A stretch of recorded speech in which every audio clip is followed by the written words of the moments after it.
ॐ नमो भगवते वासुदेवाय। ॐ नमो भगवते वासुदेवाय। ॐ नमो भगवते वासुदेवाय। श्रीमद्भागवत गीता যথাযথ ত্রয়োদশ অধ্যায় প্রকৃতি পুরুষ বিবেক যোগ শ্লোক 32। অনাদিত্যানি গুণাতাৎ परमात्मायाव्यय शरीरस्थोऽपि कौन्तेय न करोति न लिप्यते। अनादितात् अनादित्य हेतु, निर्गुणतात् निर्गुणत्व हेतु, परम जरा प्रकृतिरतीत आत्ता आत्ता अव्ययम् अव्यय अव्यय शरीरस्थ অপি শরীরে থেকেও কন্তে হে কন্তে পুত্র ন করতে কিছুই করে না, ন লিপ্যতে লিপ্ত হয় না। অনুবাদ: ব্রহ্মবাপ অবস্থায় জীব তখন দর্শন করেন যে অব্যয় আত্মা অনাদি নির্গুণ জড়া প্রকৃতির অতীত। হে কন্তেয়, জড়দেহে অবস্থান করলেও আত্মা কোনো কিছু করে না এবং কোনো কিছুতে লিপ্ত হয় না। তাৎপর্য: জড়দেহে জন্ম হওয়ার ফলে মনে হয় যেন জীবের জন্ম হলো, কিন্তু প্রকৃতপক্ষে জীব শাশ্বত সনাতন, তার জন্ম হয় না এবং জড়দেহে স্থিত হলেও সে গুণাতীত ও শাশ্বত, তাই তার কখনো বিনাশ হয় না। স্বভাবত সে হচ্ছে আনন্দময়, সে নিজে কোনো রকম জড় কার্যে যুক্ত হয় না। তাই জড় শরীরের সংস্পর্শে আসার ফলে যে সমস্ত কার্য সম্পাদিত হয় তা তাকে আবদ্ধ করতে পারে না। শ্লোক 33। যথা সর্বগতং সূক্ষ্মা আকাশং নোপলিপ্যতে সর্বত্রাবস্থিতো দেহে তদাত্মা নোপলিপ্যতে।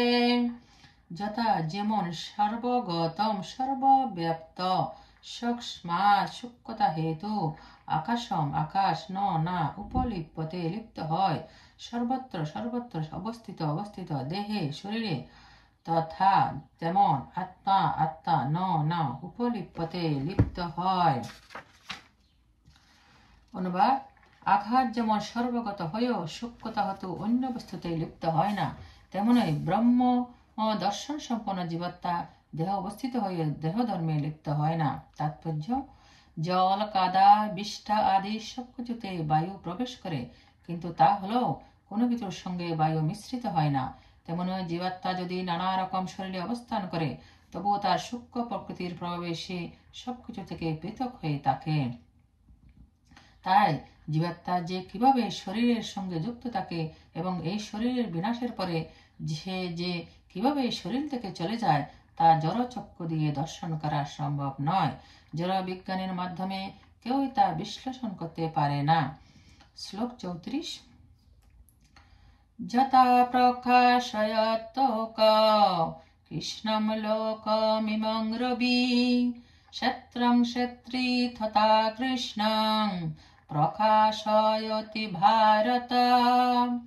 যথা যেমন প্রকাশয়তি প্রকাশ করে এক এক কৃষ্ণম সমগ্র লোকম জগৎকে ইমং এ রবি সূর্য ক্ষেত্রম এই দেহকে ক্ষেত্রী আত্মা তথা সেই রকম কৃষ্ণম সমগ্র প্রকাশয়তি প্রকাশ করে ভারত হে ভারত। অনুবাদ: হে ভারত, এক সূর্য যেমন সমগ্র জগৎকে প্রকাশ করে, সেরকম ক্ষেত্রী আত্মা ও সমগ্র ক্ষেত্রকে প্রকাশ করে। তাৎপর্য: চেতনা সম্বন্ধে নানা রকম মতবাদ আছে। এখানে ভগবদ গীতার সূর্য ও সূর্য রশ্মির উদাহরণ দেওয়া হয়েছে। সূর্য যেমন এক জায়গায় অবস্থিত, কিন্তু তার রশ্মি সারা জগৎকে আলোকিত করেছে, তেমনি অনুসদৃশ জীবাত্মা যদিও শরীরের হৃদয়ে অবস্থিত, তবুও চেতনার দ্বারা যে সমস্ত শরীরকে আলোকিত করেছে। এভাবে আমরা দেখতে পাই যে সূর্য রশ্মি বা আলোক যেমন সূর্যের অস্তিত্বের প্রমাণ, তেমনি চেতনা হতে আত্মার অস্তিত্বের প্রমাণ। দেহে যখন আত্মা থাকে তখন সারা শরীর জুড়ে চেতনা থাকে, কিন্তু দেহ থেকে আত্মা যখনই চলে যায় তখন আর চেতনা থাকে না। যে কোনো বুদ্ধিমান মানুষ এটি সহজেই হৃদয়ঙ্গম করতে পারেন। সুতরাং জড় পদার্থের সমন্বয়ের ফলে চেতনার উদ্ভব হয় না। চেতনা হচ্ছে জীবাত্মার লক্ষণ। জীবের চেতনা যদিও পরম চেতনার সঙ্গে গুণগতভাবে এক, তবুও তা পরম নয়, কারণ একটি দেহের চেতনা অন্য দেহের চেতনার অংশীদার হতে পারে না। কিন্তু জীবের বন্ধুরূপে যে পরমাত্মা প্রতিটি জীবের দেহে বিরাজ করছেন, তিনি সমস্ত শরীর সম্বন্ধে সচেতন। সেটি হচ্ছে বিভু চৈতন্য ও অনুচৈতন্যের মধ্যে পার্থক্য। শ্লোক 35। ক্ষেত্র ক্ষেত্রজ্ঞয়োরেব মনন্তরঙ্গান চক্ষুষা আভূত প্রকৃতিমোক্ষং চ যে বিদুযান্তি তে পরাং।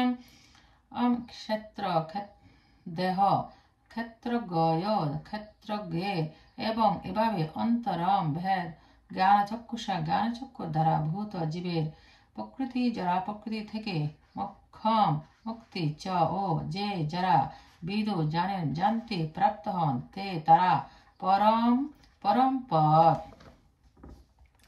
অনুবাদ: যারা এইভাবে জ্ঞানচক্ষু দ্বারা ক্ষেত্র ও ক্ষেত্রজ্ঞের পার্থক্য জানেন এবং যারা প্রকৃতির বন্ধন থেকে জীবনের মুক্ত হবার পন্থা জানেন, তারা পরম গতি লাভ করেন। তাৎপর্য: এই ত্রয়োদশ অধ্যায়ের মূল কথা হচ্ছে যে ক্ষেত্র শরীর, ক্ষেত্রজ্ঞ শরীরের মালিক ও পরমাত্মার মধ্যে পার্থক্য সম্বন্ধে অবগত হওয়া উচিত। অষ্টম থেকে দ্বাদশ শ্লোকে বর্ণিত মুক্তি লাভের পন্থা সম্পর্কে অবহিত হতে হবে, তবে পরম গন্তব্যস্থলের দিকে অগ্রসর হওয়া যাবে। যে মানুষের হৃদয়ে শ্রদ্ধার উদয় হয়েছে, তাকে সর্বপ্রথমে সাধু সঙ্গে ভগবানের কথা শ্রবণ করতে হবে এবং এভাবে ধীরে ধীরে তিনি দিব্য জ্ঞান লাভ করবেন। যদি কেউ সদ্গুরুর চরণাশ্রয় গ্রহণ করেন, তাহলে তিনি জরা এবং চেতনের পার্থক্য নিরূপণ করতে সমর্থ হন এবং সেটি হচ্ছে তার পারমাত্মিক উপলব্ধির পথে ক্রমোন্নতির উপায়। সদ্গুরু তার শিষ্যকে নানা রকম সৎ উপদেশ দান করে জড়জাগতিক জীবনের বন্ধন থেকে মুক্ত হওয়ার শিক্ষা দান করেন। যেমন ভগবদ্গীতা আমরা দেখতে পাই, শ্রীকৃষ্ণ অর্জুনকে জড়জাগতিক বন্ধন থেকে মুক্ত করবার জন্য উপদেশ দিচ্ছেন। এই দেহ যে জড় পদার্থ, তা সহজে উপলব্ধি করা যায়। 24টি বিভিন্ন তত্ত্ব দিয়ে তার বিশ্লেষণ করা যায়। দেহ হচ্ছে তার স্থূল প্রকাশ, তার সূক্ষ্ম প্রকাশ হচ্ছে মন ও বুদ্ধির ক্রিয়া। এই সমস্ত তত্ত্বের পারস্পরিক ক্রিয়া হচ্ছে জীবনের লক্ষণ, কিন্তু এদের ঊর্ধ্বে রয়েছে আত্মা ও পরমাত্মা। আত্মা ও পরমাত্মা হচ্ছেন দুজন। জড়জগতের সমস্ত ক্রিয়া সাধিত হচ্ছে আত্মা ও 24টি তত্ত্বের সংযোগের ফলে। যিনি আত্ম জড়োপদানের সমন্বয়কে জড়জগতের কারণরূপে উপলব্ধি করতে পারেন এবং পরমাত্মার অবস্থান দর্শন করতে পারেন, তিনি চিৎ জগতে ফিরে যাওয়ার যোগ্যতা অর্জন করেন। এইগুলি গভীরভাবে মনোনিবেশ উপলব্ধি করবার বিষয় এবং সকলের উচিত সদ্গুরুর কৃপার প্রভাবে এই অধ্যায়কে পূর্ণরূপে উপলব্ধি করা। ভক্তি বেদান্ত কহে শ্রীগীতার গান, শুনে যদি শুদ্ধ ভক্ত কৃষ্ণগত প্রাণ।